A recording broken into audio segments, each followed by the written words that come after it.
ओम वक्रतुंड महाकाय सूर्यकोटि समप्रभ निर्विघ्नं कुरु मे देव सर्वकार्येषु सर्वदा। श्री गणेश।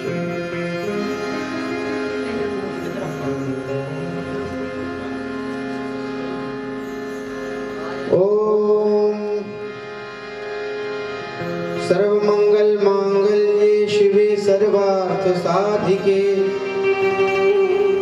शरण्ये त्र्यंबके गौरी नारायणी नमोस्तुते।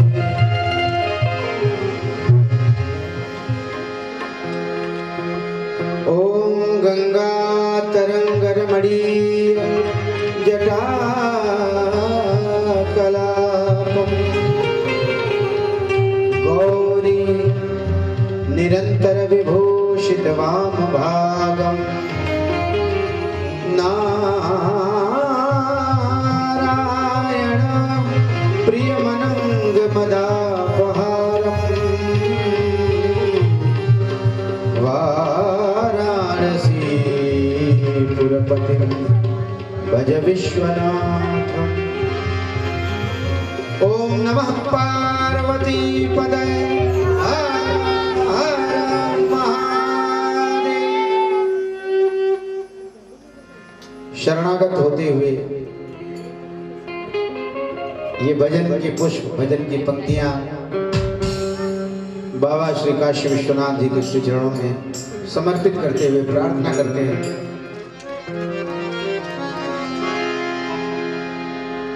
हे शंभु तिहारी बाबा भोलेनाथ,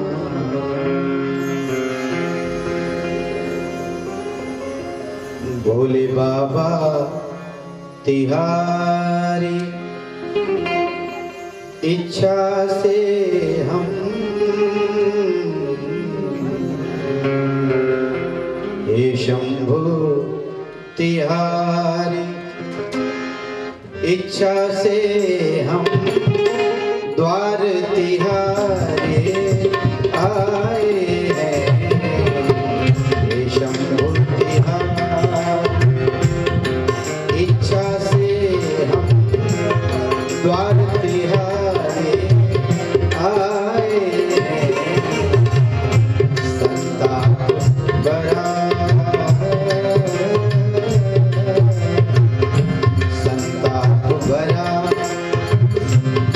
मन लेकर के संताप भरा मन लेकर के संताप छुड़ाने आए हैं। हे शंभु तिहारी इच्छा से हम द्वार तिहारे आए हैं। भोले बाबा तिहारी।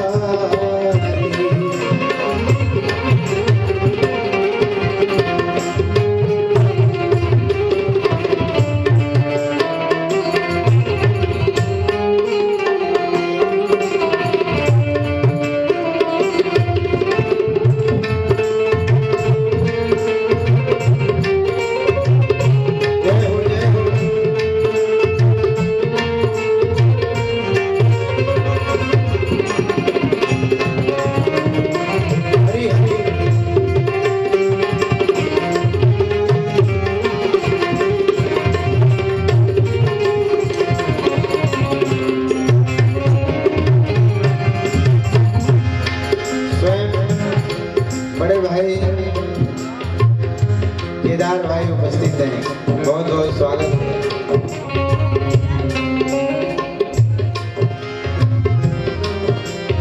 और बड़ी सुंदर पंक्तियां बाबा के श्री चरणों में समर्पित करते हैं। हे देवेश्वर, हे देवेश्वर, हे नीलकंठ, हे त्रिपुरारी, कल्याण करो इस जन्म मरण के बंधन को, आसान करो, आसान करो।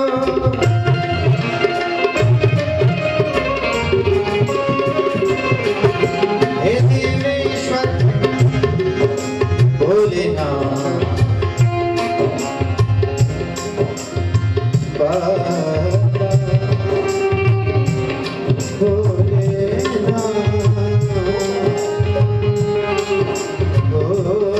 भोलेनाथ जी।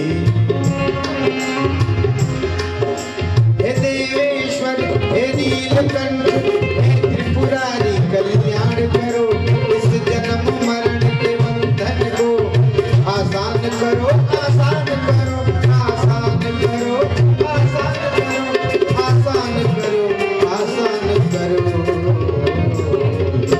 और हम श्रद्धा सुमन चढ़ाने को ही भोले, हम श्रद्धा सुमन चढ़ाने को ही अब द्वार तिहारे आए हैं। हे शंभो तिहारी, इच्छा से हम द्वार तिहारे आए हैं। भोले बाबा तिहारी।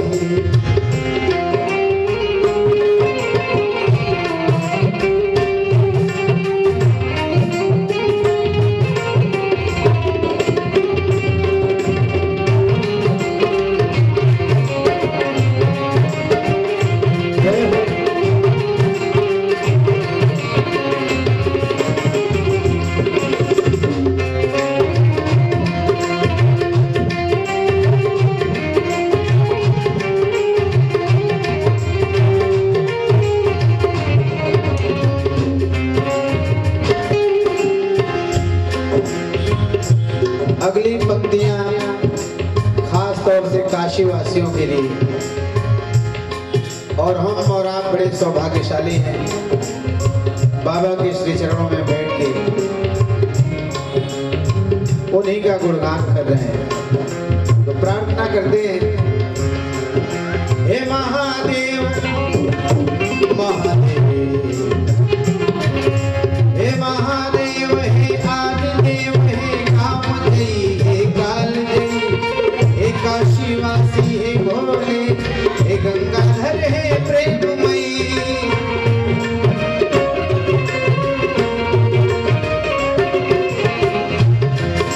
भोलेनाथ जी, बाबा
मर्दन वाले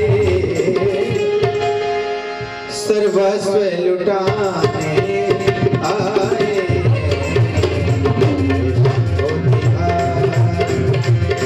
इच्छा से हम द्वार तिहारे आए।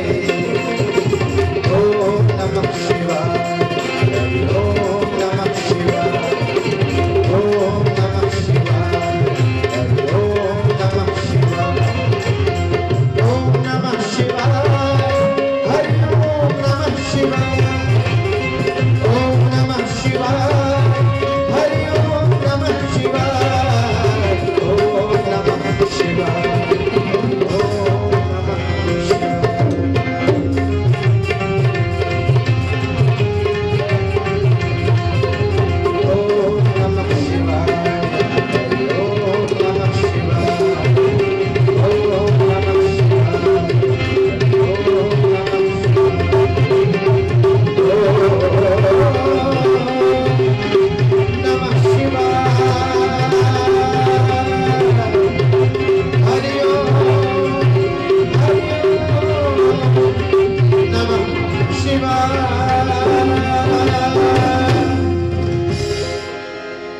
नमः पार्वती पदे हर हर महादेव।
ये भजन जो है लाइव चल रहा है, सभी लोग आनंद ले रहे हैं।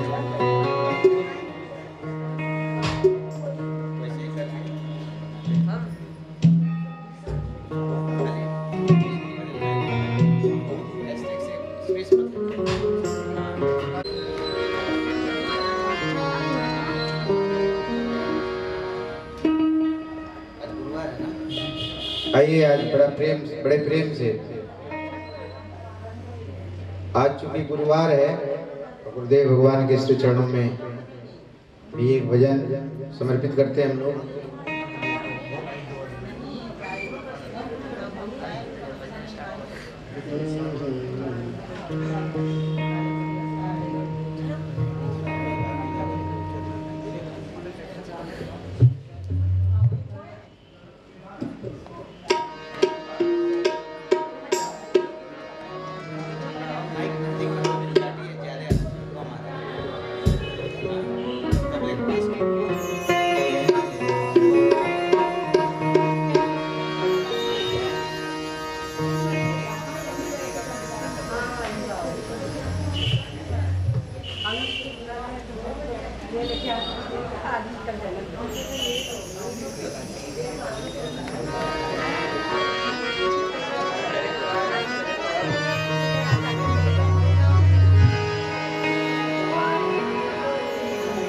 करो।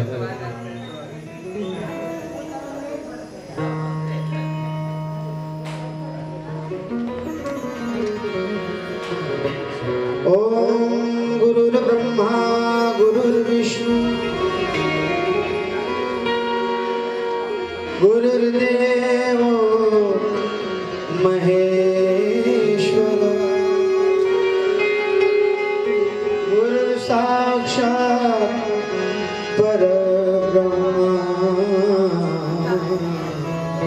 तस्मै श्री गुरवे नमः। तस्मै श्री गुरवे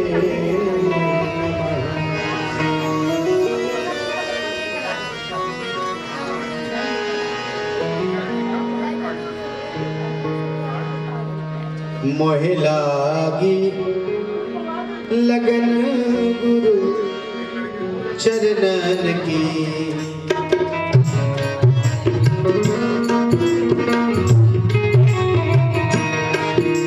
मोहे लागी लगन गुरु चरणन की। मोहे लागी लगन गुरु चरणन की। चरणन की हो गुरु चरणन की। चरणन की गुरु चरणन की। मोहे लागी लगन गुरु चरणन की। मोहे लागी लगन गुरु चरणन की।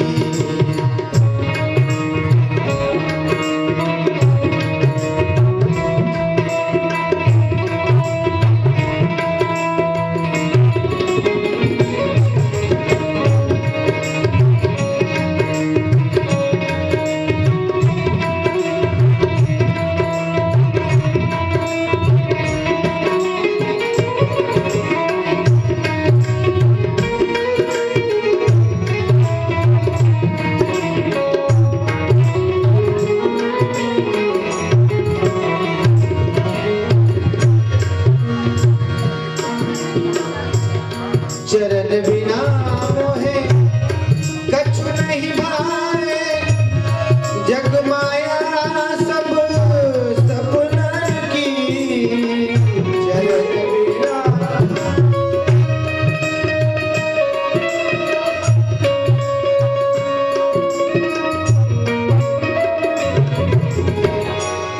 चरण बिना मोहे कछु नहीं भावे।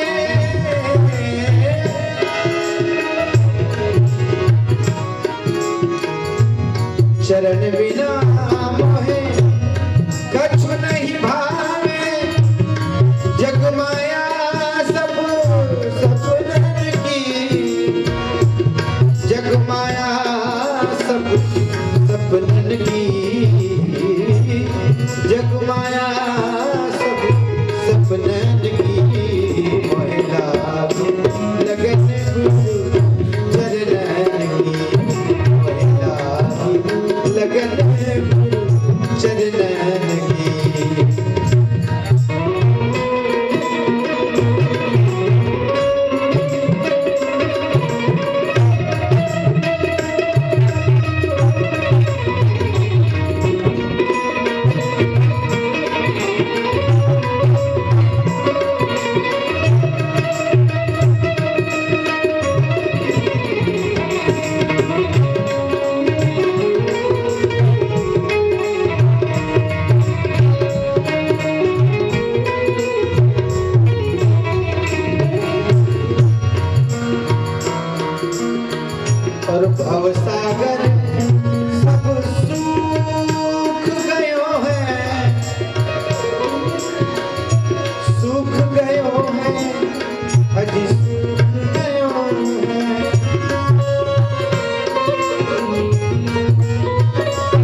मोहिला लगन गुरु चरणन की, मोहिला लगन गुरु चरणन की।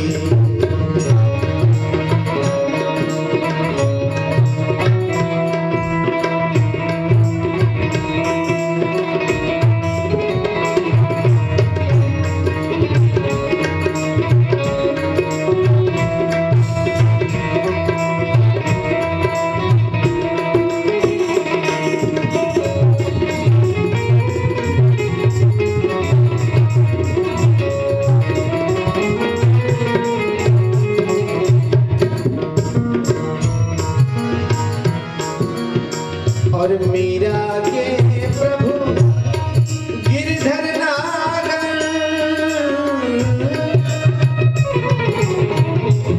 मीरा के प्रभु गिरधर नागर, गिरधर नागर, ओ गिरधर नागर।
चरणन की हो प्रभु चरणन की, चरणन की गुरु चरणन की, मोहिला लगन गुरु चरणन, मोहिला लगन गुरु चरणन की, मोहिला लगन गुरु चरणन की, मोहिला लगन गुरु चरणन की।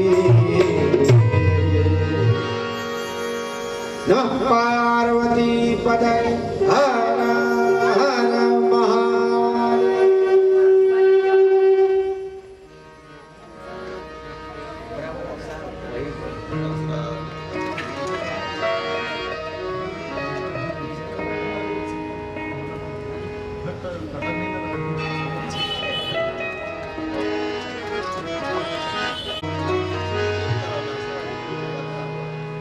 महाराज श्री के आदेशानुसार ये सुंदर पंक्तियां भगवान श्री गणेश जी के श्री चरणों में जो हम सभी गाते हैं बड़े प्रेम से।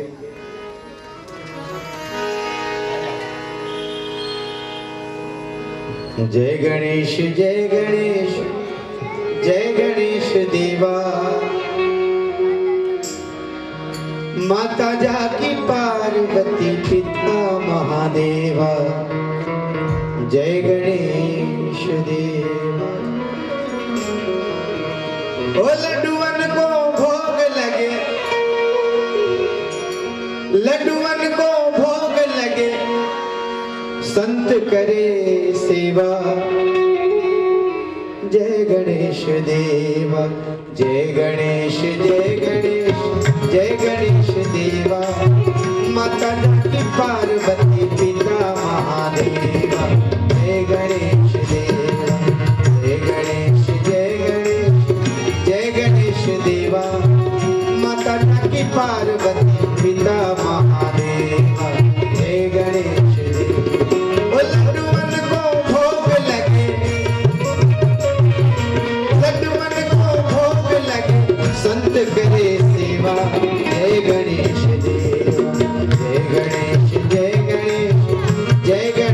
देवा माता जानकी पार्वती पिता महादेव जय गणेश देवा जय गणेश जय गणेश जय गणेश देवा माता जानकी पार्वती पिता महादेव जय गणेश देवा।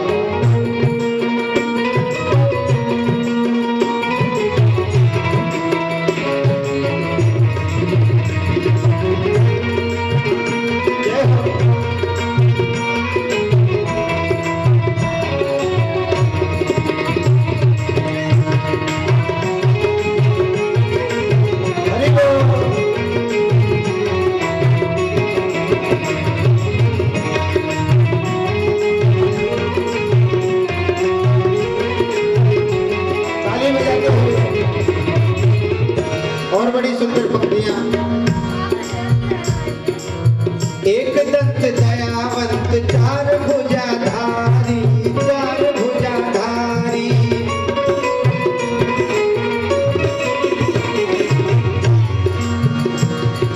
और माथे पे सिंदूर सोहे मूस की सवारी मूस की सवारी।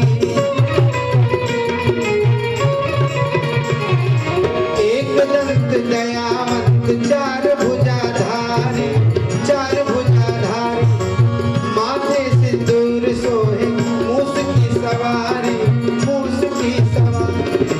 पान चढ़े फूल चढ़े ओ पान चढ़े फूल चढ़े और चढ़े मेवा जय गणेश देवा जय गणेश जय गणेश जय गणेश देवा माता जानकी पार्वती पिता महादेव जय गणेश देवा जय गणेश जय गणेश जय गणेश देवा माता जानकी पार्वती पिता महादेव जय गणेश देवा।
नंद करे सेवा जय गणेश देव जय गणेश जय गणेश जय गणेश देवा माता जाके जय गणेश देवा जय गणेश देव जय गणेश देव जय गणेश देव जय गणेश देवा प्रेम से बोलिए नमो गुरुभ्यो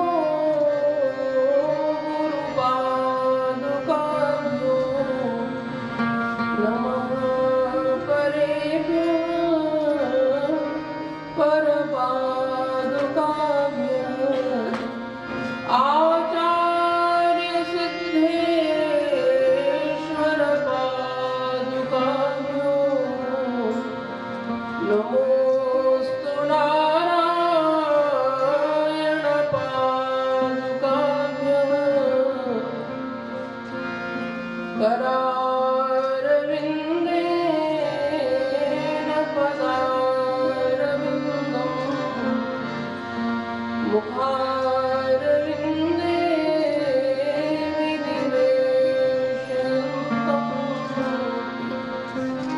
वटस्य पत्रस्य पुटेशयानं बालं मुकुन्दं मनसा स्मरामि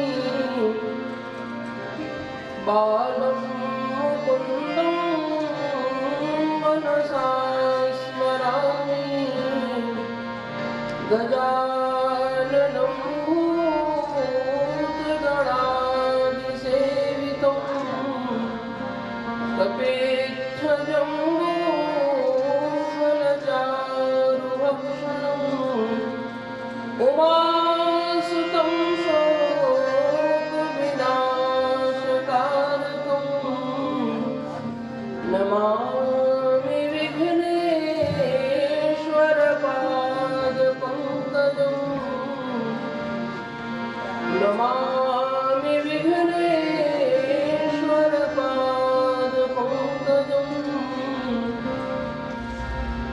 मनोजवं मारुततुल्यवेगं जितेन्द्रियं बुद्धिमतां वरिष्ठं वातात्मजं वानरयूथमुख्यं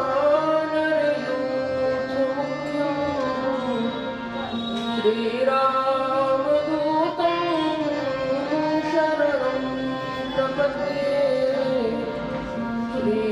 श्रीरामदूतं शरणं प्रपद्ये यं प्रव्रजन्तमनुपेतमपेतकृत्यं द्वैपायनो विरहकातरया जुहाव पुत्रेति तन्मयतया तरवोऽभिनेदुस्तं सर्वभूतहृदयं निमानतोऽस्मि तं सर्वभूतहृदयं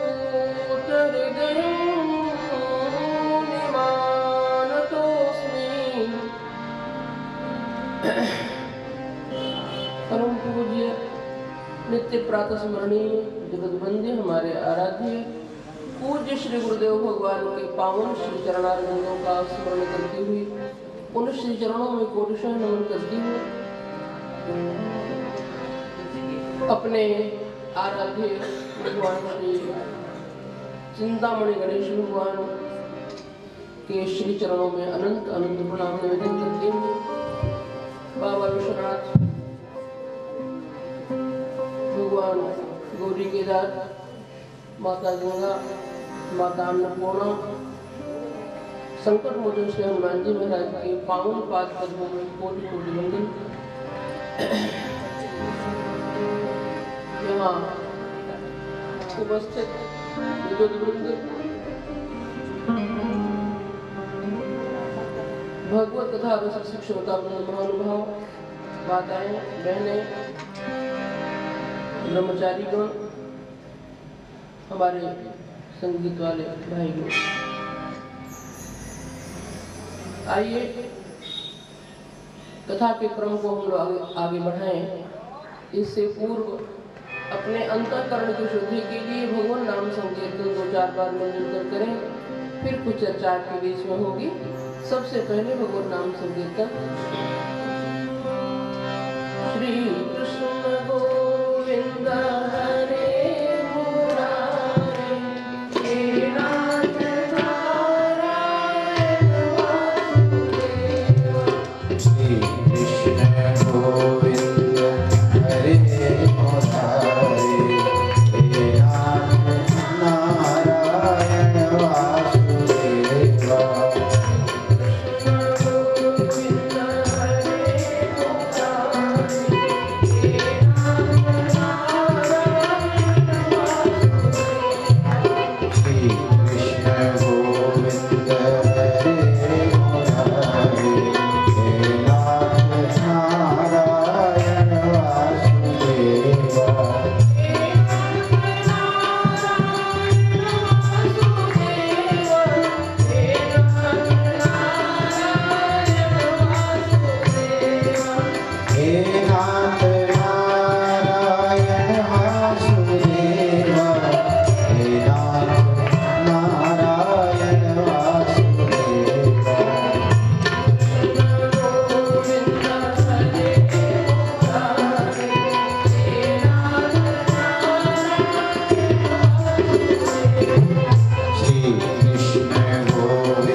जय हो।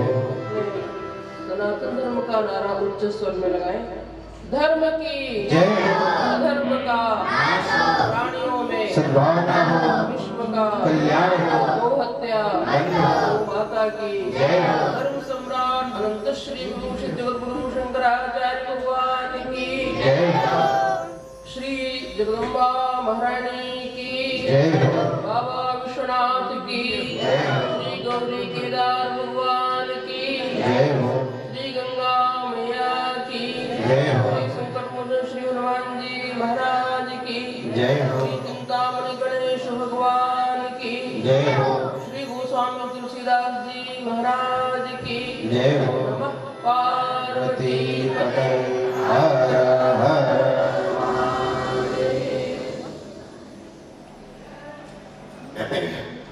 कल हम सभी लोगों ने बड़े ही उत्साह से श्री राम जन्म भगवान श्री राम का जन्मोत्सव मनाया। लेकिन राम जी का जन्मोत्सव और श्री राम जी का जन्म तब तक अधूरा था जब तक श्री किशोरी जी का प्राकट्य न हो जाता। तो श्री किशोरी जी का प्राकट्य उत्सव भी मनाया हम लोगों ने।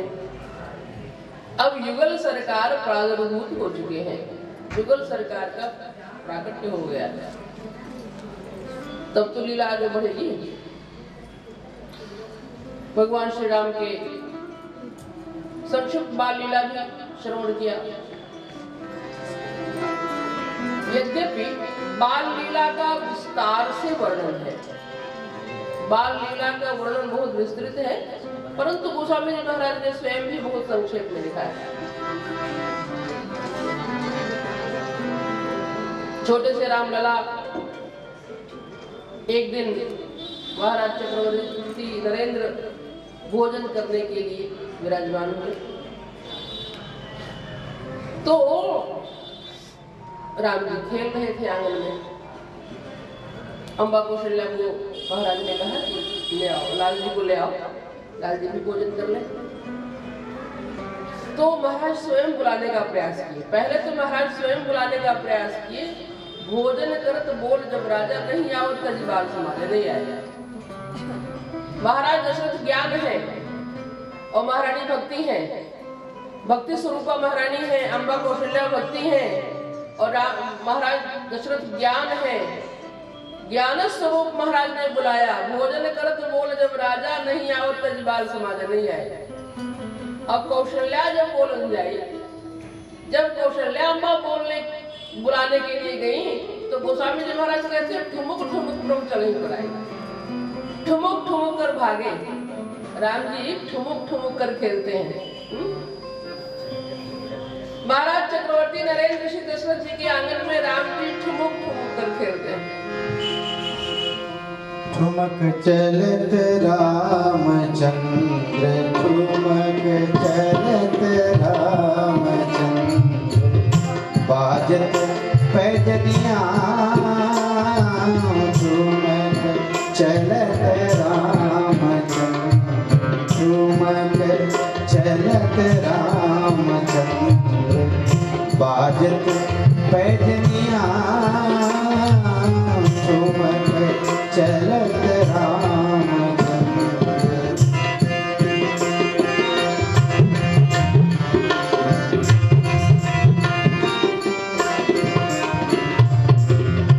किलकी किलकी उठत धाय, गिरत भूमि लटपटाय। किलकी किलकी उठत धाय, गिरत भूमि लटपटाय। धाय मातु गोद लेत, धाय मातु गोद लेत, दशरथ की रनिया,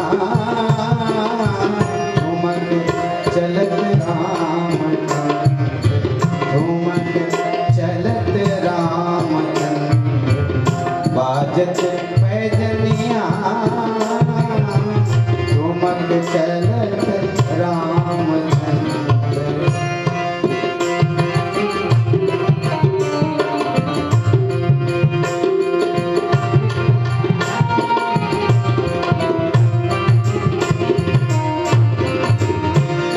विद्रुम सो अरुण अधर,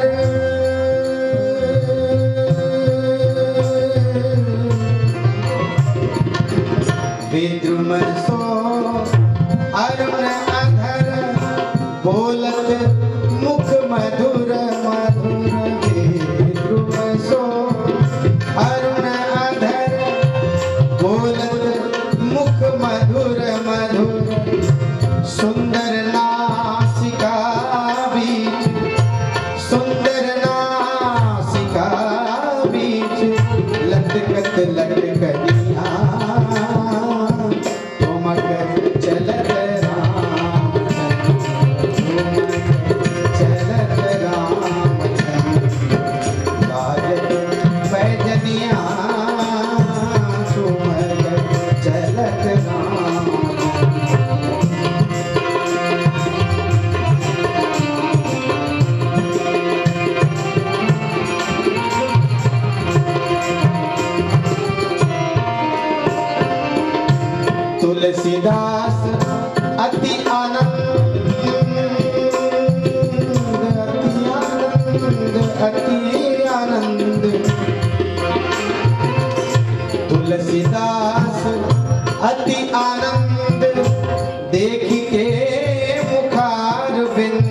तुलसीदास अति आनंद देख के मुखार बिन रघुवर छवि के समान रघुवर छवि के समान रघुवर छवि बनिया ठुमक चलत राम बाजत पैजनिया ठुमक चलत राम ठुमक ठुमक ठुमक ठुमक ठुमक चलत राम ठुमक चलत राम बाजत पैजनिया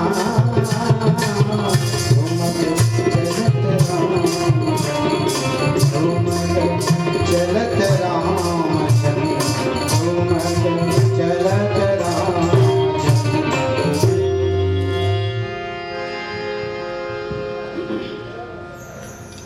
अम्बा कौशल्या जब बुलाने के लिए गई, कौशल्या जब बोलने जाई तो ठुमक ठुमक प्रभु चलने पर आई। अब यह कौशल्या अम्बा किनको दौड़ रही है पकड़ने के लिए? ये कौन भाग रहे हैं और किनको पकड़ने के लिए मैया दौड़ रही है? तो स्वामी जी महाराज कहते हैं कि निगमनेति शिव अंत न पावा ताहि धरे जननी अभिलावा।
गायन करते हैं जिनका अंत नहीं है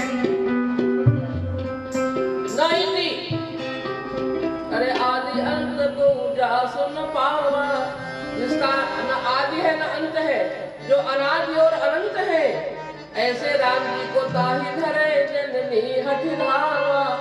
मैया दौड़ रही है पकड़ने के लिए और महाराज के पकड़ में तो नहीं आए, लेकिन दूसरे धूल भरे करवाए, धूल धूसरित होकर के आ गए। अब प्रश्न ये उठता है कि महाराज का आंगन जो था वो कच्चा आंगन तो था नहीं, मिट्टी वाला आंगन तो था नहीं कि उसमें धूल बहुत थी।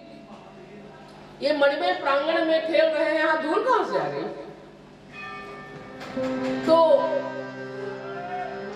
किन्हीं संतों का ऐसा मत है कि उस दिन भगवान शंकर दर्शन करने के लिए गए थे, तो आंगन के जब अयोध्या में महाराज भगवान भूत भावन भोलेनाथ पहुंचे तो उन्होंने देखा कि यहाँ सरजू जी ने भगवान से आग्रह किया, भगवान शंकर से, नाथ महल में जाने के पूर्व ये सांप बिच्छू बबूर सब उतार दीजिए, नहीं तो लाल जी डर जाएंगे आपको देखकर। तो भगवान शंकर ने सब उतार दिया सरजू के किनारे। सरजू में स्नान किया और फिर सरजू के किनारे की जो धूल थी उसको लगा लिया।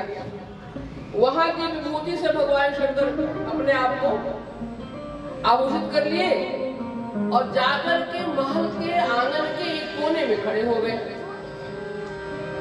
इतने में लाल जी की क्रीड़ा चल रही है, लाल जी खेल रहे हैं। तो भगवान खेल रहे हैं, इधर मैया उनको बुला रही है, भगवान बाबा बुला रहे हैं। अब भगवान शंकर उनको अपनी गोद में उठा लिए, उठाकर गोद में बिल्कुल आश्लिष्ट कर लिया भगवान शंकर ने। तो जो शंकर जी वाली भभूत थी ना, वो राम जी को लग गई थी।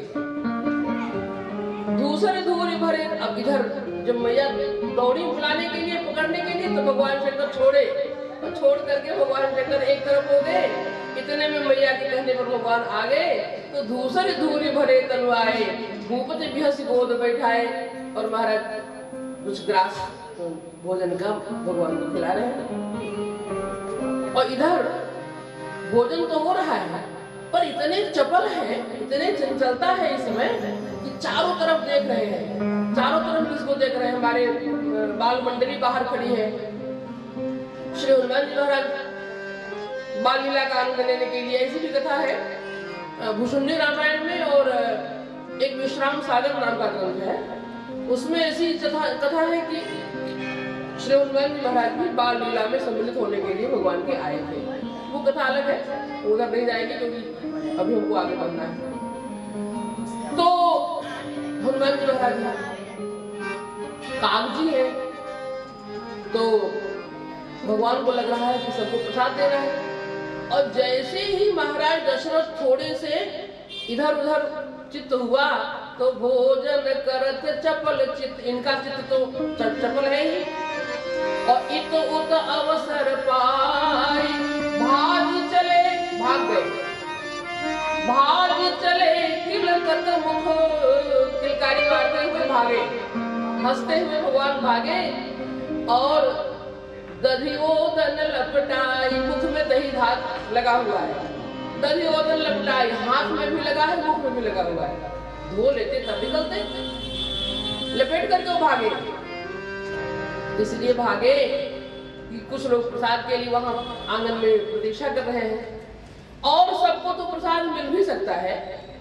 बाल मंडली को हमारी मैया कुछ दही देगी खाने के लिए, और श्री हनुमान जी महाराज भी कहीं न कहीं से कुछ ले ही लेंगे। लेकिन नीलाचल से चल करके एक कौवा आया हुआ है, वो इसी लोक में है। वर्ष 5 कह रहा हूं भाई, वो 5 साल तक श्री काकभूषुंडी जी महाराज अयोध्या में ही रहते थे, और केवल भगवान का प्रसाद ग्रहण करते थे। लरिकाई जह जह फिरहि तह तह संग उड़ाऊ, जूठन परई अजिर महा सो उठाई कर खाऊं। जो जूठन आंगन में पड़ता है, उठा करके मैं खाता हूँ, उस वही मेरा 5 वर्ष तक भगवान की जब तक बाल लीला होती है तब तक श्री काकभूषुंडी जी महाराज का यह नियम था। तो भगवान को लगा कि वो काग हमारा प्रतीक्षा कर रहा होगा, उसके लिए तो मुझे प्रसाद बिखेरना ही पड़ेगा। लेकर आए, दही भात कुछ खाए, कुछ हाथ में लिए, लाकर आंगन में बिखेर दिया। आंगन में बिखेरे तब तक काग जी नीचे आ गए, पूरा प्रसाद उन्होंने लिया। इस प्रकार भगवान की अद्भुत लीलाएं चल रही हैं। नामकरण हुआ, बाल लीला हुई भगवान की, उपनयन संस्कार हुआ भगवान का। भय कुमार जब ही सब भ्राता कुमारावस्था में जब लोग आए, तो दीन जनेऊ गुरुपद माता, उपनयन संस्कार हुआ। उपनयन के पश्चात विद्याध्ययन यही न करता, जनेऊ होता है तो तुरंत बालक गुरुकुल में चले जाते हैं पढ़ने के लिए। गए, ऐसा नहीं कि बीच में घर जाते रहे। आप लोग घर जाते हैं कि नहीं जाते हैं ना? नहीं जाना चाहिए। उपनयन के बाद वेद की जिसकी जो शाखा है उसका अध्ययन तो कर ही लेना चाहिए, और उसके बाद समावर्तन संस्कार जब होता है तब घर जाना चाहिए।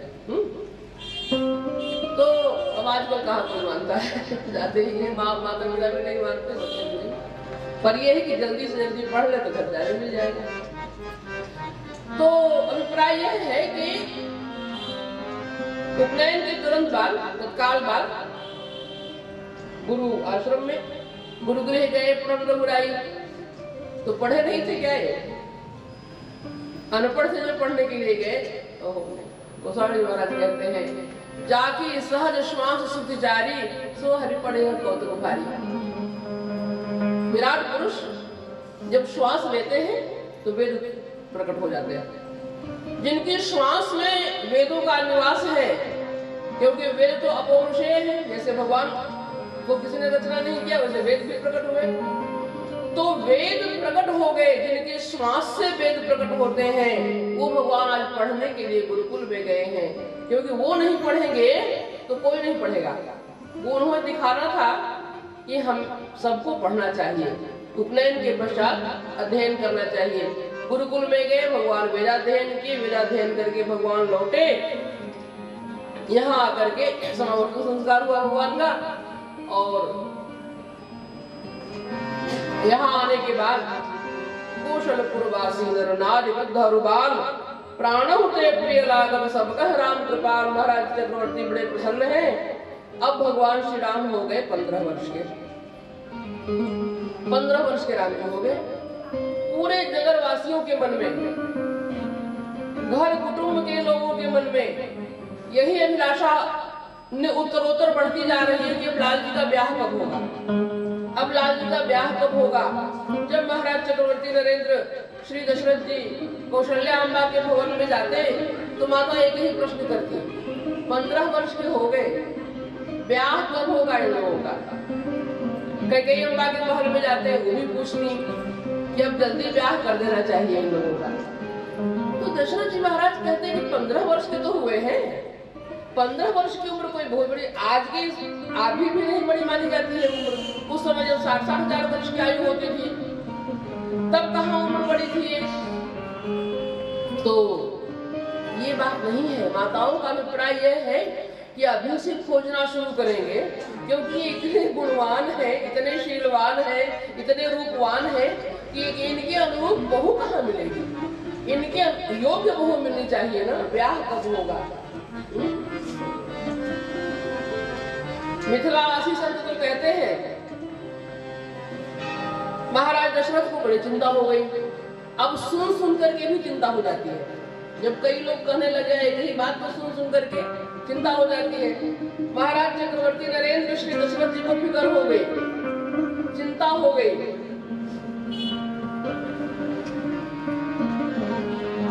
ब्याह कब होगा।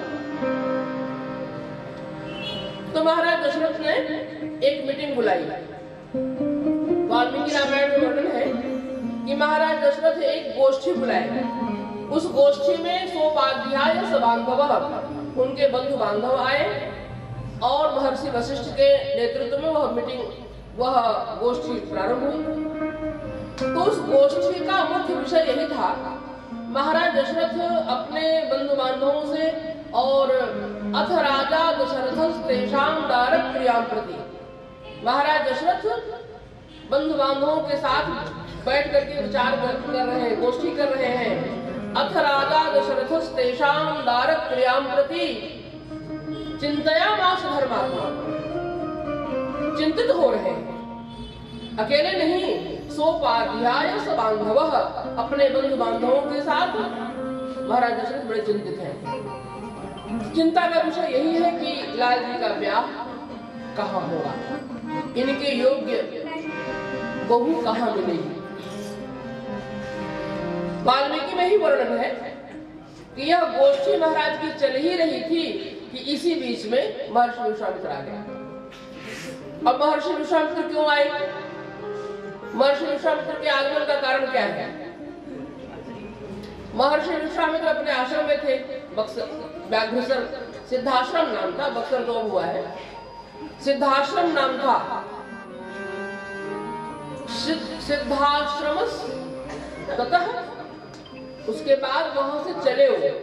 कैसे, क्यों चले, उसके 3 कारण हैं। महर्षि विश्वामित्र, पहला कारण तो यह है कि महर्षि विश्वामित्र का अनुष्ठान जब भी कहीं करते थे तो सफल नहीं होता था। तो वो सिद्धाश्रम में आए। कोई शाम था उनको कि आपका अनुष्ठान कोई सफल नहीं होगा।